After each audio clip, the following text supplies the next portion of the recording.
الحمد لله الذي جعل رمضان شهر الصيام لقوم المؤمنين لعلهم يتقون. أشهد أن لا إله إلا الله وأشهد أن محمدا عبده ورسوله لا نبي بعده. اللهم صل وسلم وبارك على سيدنا محمد وعلى آله وصحبه ومن تبعهم بإحسان إلى يوم الدين. أما بعد فالهادي الموسيقى ونفسي بتقوى الله اتقوا الله تعالى فيما كنتم فقد فاز المتقون. Bapak Ibu jamaah majelis Allah Subhanahu wa taala, sama-sama kita syukuri nikmat Allah, terutama kita sampai di bulan suci Ramadan ini. Mari sama-sama kita ucapkan alhamdulillahirabbil alamin. Dan nanti ya luangkan waktu untuk sholat ya, sholat sunnah syukur ya, 2 rakaat. Bagi yang sudah ini terbiasa sholat tasbih ya, ini nikmat. Kenapa? Karena di awal Ramadan ini, di 10 hari pertama, utamanya adalah turunnya rahmat Allah. Rahmat Allah itu terbuka selebar-lebarnya. Oleh karena itu, yang mereka yang senang dengan hadirnya Ramadan, maka dia akan melakukan sesuatu yang menyenangkan, Rabbul Alamin, menyenangkan bagi Allah. Yaitu apa? Semakin dekat kepada Allah. Oleh karena itu, senang kita masuk di bulan suci Ramadan ini itu diikuti dengan sikap bahagianya seseorang sebagaimana orang itu bahagia. Ada yang bahagia orang itu lahirnya anak, dia senang bukan hanya sedekah. Ia banyak melakukan amalan-amalan. Ia kabarkan orang, ya. Kemudian ada lagi orang senang mendapatkan hadiah. Ada lagi orang senang kemudian mendapatkan jabatan dan sebagainya. Mungkin ada orang yang senang yang lain karena datangnya sanak famili dari jauh dan sebagainya. Sikapnya akan menyambut begitu luar biasa. Nah, kalau kita termasuk hamba Allah yang senang dengan bulan suci Ramadan ini, maka kita akan melakukan yaitu menjemput rahmat Allah dengan banyak koneksi atau banyak berkomunikasi kepada Allah. Kemudian sama-sama kita bersalawat dengan mengucapkan Allahumma sholli ala sayyidina Muhammad wa ala ali sayyidina Muhammad. Insyaallah tetap tercurah kepada saudara kita yaitu Nabi Muhammad sallallahu alaihi wasallam beserta keluarganya, keturunannya, para sahabatnya, para tabi'in, pengikutnya, tabi'inya, hingga umatnya yang istiqomah dalam ajaran agama Islam. Namun kita semua termasuk umat Rasulullah yang mendapat syafaatnya di yaumil kiamat. Amin ya rabbal alamin. Bapak Ibu jamaah yang Allah Subhanahu wa taala. Jadi ada sebuah hadis ya yang berbunyi begini. Man fariha bidukhuli Ramadan. Man fariha bidukhuli Ramadan haramallahu jasadahu minan nar. Nah, ini artinya barang siapa yang bergembira, senang dengan menyambut atau hadirnya bulan Ramadan, maka Allah haramkan jasadnya dari api neraka. Nah, ini orang senang saja ya, senang saja luar biasa ganjarannya. Dulu ada paman Nabi yang sudah ini termaktub ya dalam Al-Quran, dia itu disiksa di alam kubur, kemudian sudah pasti masuk ke dalam neraka. Salah satu paman Nabi. Tetapi lantaran dia pernah senang karena lahirnya Nabi Muhammad, keponakannya itu, maka pada hari dia senang itu, yaitu hari Senin lahirnya Nabi, maka setiap hari Senin dia dibebaskan dari siksa kubur. Ini karena senang. Apalagi kalau kita beriman kepada Allah, kita senang dengan hadirnya Ramadan, berbahagia, maka itu pun bisa terjadi kepada kita. Tetapi memang hadis ini ya, ini harus dipahami dengan pemahaman yang lebih jauh, yaitu dalam tafsirnya. Maka dari itu ternyata tidak semua orang yang senang itu mungkin mendapatkan predikat seperti itu. Jasadnya diharamkan oleh Allah dari api neraka. Senangnya bagaimana? Nah, ini perlu kajian lebih jauh. ya. Tidak semuanya hanya begitu senang. Ini senangnya orang yang betul-betul dengan keimanannya, yang menanti datangnya Ramadan dari bulan-bulan sebelumnya, yang sudah mempersiapkan diri sedemikian rupa. Dia senang sudah jauh hari, dia siapkan sudah jauh-jauh hari. Maka tentu berbeda dengan senangnya hanya orang yang baru sehari dua hari menghadapi Ramadan. Kemudian sikapnya senang orang yang beriman ini tentu luar biasa, diiringi dengan amal-amal soleh. Bagaimana dia berpikir tidak hanya mengenai dirinya sendiri, tetapi dia berpikir kepada amal soleh sosial. Karena surga tidak dimasuki oleh satu orang, maka Allah akan bertanya, kenapa kau sendiri yang masuk? Tidak mungkin. Orang masuk surga tentu akan melibatkan orang lain.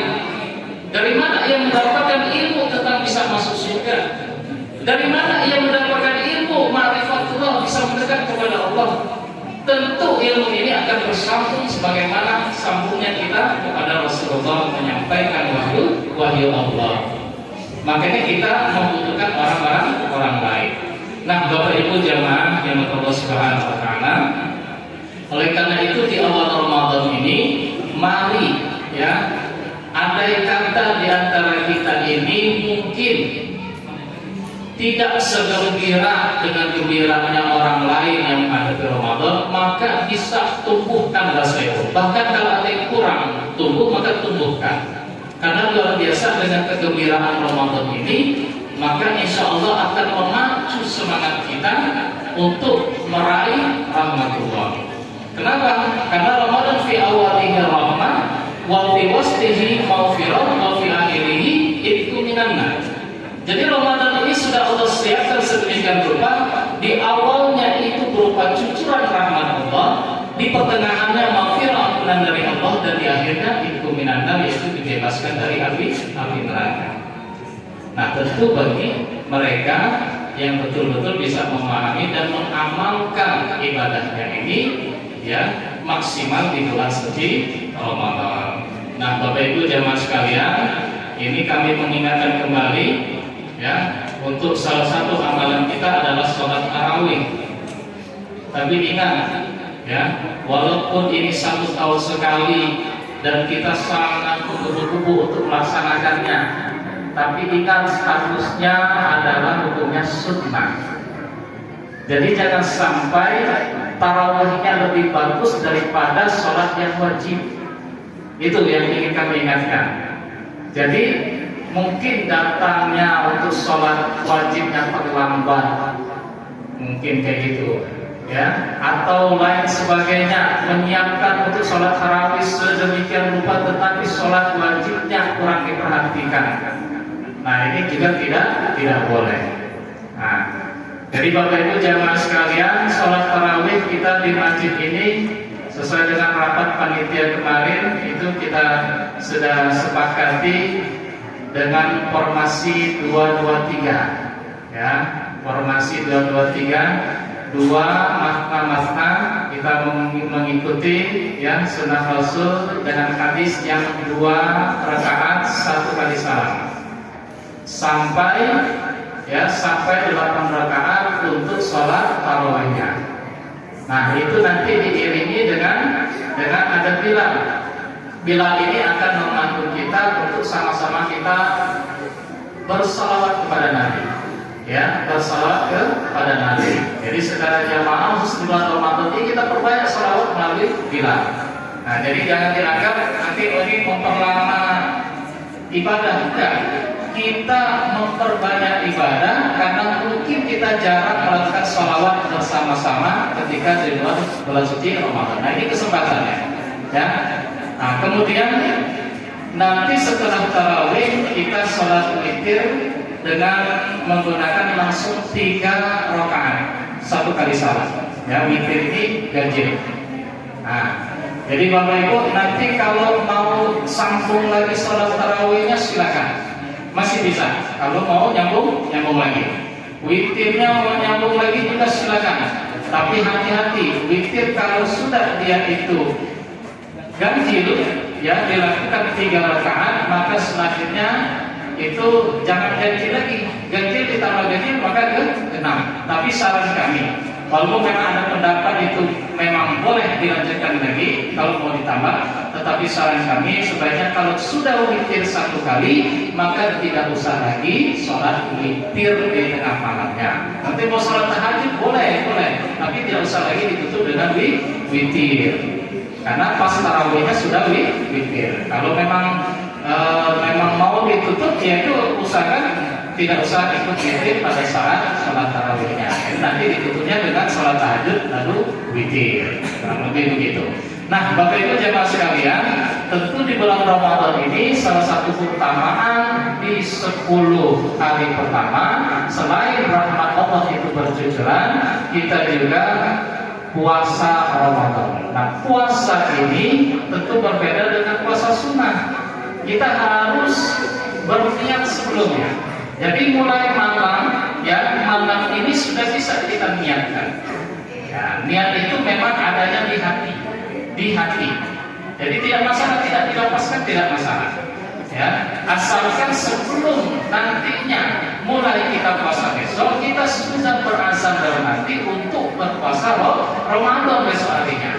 Nah, paling lambatnya pas sahur besok kita berniat, cukup dalam hati. Lalu bagaimana kalau diucapkan? Boleh kalau mau diucapkan. Makanya kami juga mengingatkan setelah nanti doa ya terakhir salat witir ini kita pandu untuk niat berpuasa saum Ramadan besoknya. Nah, jadi Bapak Ibu begitu ya. Nah, kemudian satu lagi ya, kita perbanyak juga berdoa yang disunahkan oleh Rasulullah di bulan suci Ramadan. Yaitu apa doanya? Allahumma inni as'aluka ridhaka wal jannah wa a'udzubika min syakhatika wan nar. Nah, nanti panitia bisa ini ya, nanti ditempelkan di depan. Jadi kalau ada yang lupa ya bisa dihafalkan. Yaitu kita meminta, ya Allah, aku meminta kepadamu yaitu keridhaan, ya, keridhaan masuk ke surga, dan juga aku meminta kepadamu dihindari dari siksanya api neraka. Ya. Baik Bapak Ibu, mungkin itu yang dapat disampaikan. Sekali lagi kami menyampaikan ini panitia Ramadan sudah dibentuk, ketuanya Pak Edi ya. Nah, ini sudah kita berapa kali rapat ya. Mohon didukung ya panitia Ramadan ini yang tujuannya tidak lain dan tidak bukan adalah untuk kemakmuran masjid, kenyamanan jamaah, dan semua elemen masyarakat jamaah ini bisa dipenuhi keinginannya ya. Nah, salah satu mengenai keamanan tadi kami sudah sampaikan ya, keamanan ini dikomandoi oleh Pak Minto, nanti ada anggota-anggotanya dan juga ada relawan yang di luar dari keamanan. Nah, ini dikhususkan untuk anak-anak itu tetap boleh ke masjid, sholat di masjid ya, tetapi kita tertibkan. Sekali lagi kami ingatkan, kita tertibkan. Jadi anak-anak yang diajak oleh orang tuanya dan diawasi oleh orang tuanya, lalu sholatnya juga di samping orang tuanya, kita perbolehkan masuk ke dalam masjid ya, dulu dalam pengawasan orang tua. Kemudian ada lagi anak-anak yang memang dia mau sholat, dia tidak mengganggu, juga boleh dimasukkan ke dalam masjid, sholatnya bareng di dalam masjid, walaupun orang tuanya tidak ada, tetapi tetap diawasi. Nah, yang kita fasilitasi yang di luar itu ada sajadah, kemudian dijaga oleh keamanan, ditertibkan. Ini yang memang di luar pengawasan orang tua dan dia di dalam masjid itu biasanya suka ribut. Ini kita sudah pantau ya, setiap hari maghrib maupun isya itu sudah kita pantau, kita lihat juga oleh CCTV, orang-orangnya itu sudah kita ketahui ada siapa dan siapa. Oleh karena itu ada berbagai usulan agar ini minta ketenangan, banyak sekali minta ketenangan. Ada lagi dari pendapat sebagian jamaah, tidak apa-apa, biarkan masih persatukan Bapak Ibu. Bagaimana ketenangan juga dapat, anak-anak juga bisa dididik. Jadi ketika dia tidak ada orang tuanya yang mengawasi, otomatis dia minta diawasi oleh, dididik oleh pengurus masjid. Maka izinkan kami diberikan amanah sebagai pengurus masjid untuk melakukan pendidikan anak-anak di masjid. Tetapi yang namanya pendidikan, ya Bapak Ibu, tidak boleh dilepas dari orang tua. Layaknya kita mendidikan anak kita ke sekolah, ada kerjasama antara wali murid dan juga guru. Demikian juga di sini. Ketika nanti anaknya mungkin ditegur, disikapi, ditertibkan, tetapi ada anak-anak yang nurut, ada juga yang tidak nurut, melawan dan sebagainya. Mungkin bersikap yang anarkis, melawan keamanan dan sebagainya. Nanti kita akan selesaikan. Kita selesaikan nanti dengan orang tuanya, bahkan nanti kalau tidak bisa dengan Pak RT. Jadi ini dalam rangka pendidikan, bukan kita tidak membolehkan anak untuk sholat ke masjid. Nah, jadi mohon keriduan dari Bapak Ibu yang punya anak, yang mau tidak mengawasi anaknya, silakan diridhoi, diikhlaskan, nanti diawasi oleh kepanitiaan Ramadan. Tapi mohon bantuannya juga. Demikian dapat disampaikan. Terima kasih atas segala perhatian, mohon atas segala kekurangan. Dan satu lagi kami ingatkan, tadi yang sudah disampaikan, Jumat subuh insya Allah kita ada pengajian surah Al-Kahfi. Jadi surah Al-Kahfi silakan bapak-bapak jemaah bisa mengikuti, ya, karena itu bagian dari sunnah kita membaca atau mengaji surah Al-Kahfi di hari Jumat. Demikian, terima kasih atas segala perhatian, atas segala kekurangan. Wabillahi taufiq wal hidayah. Wassalamualaikum warahmatullahi wabarakatuh.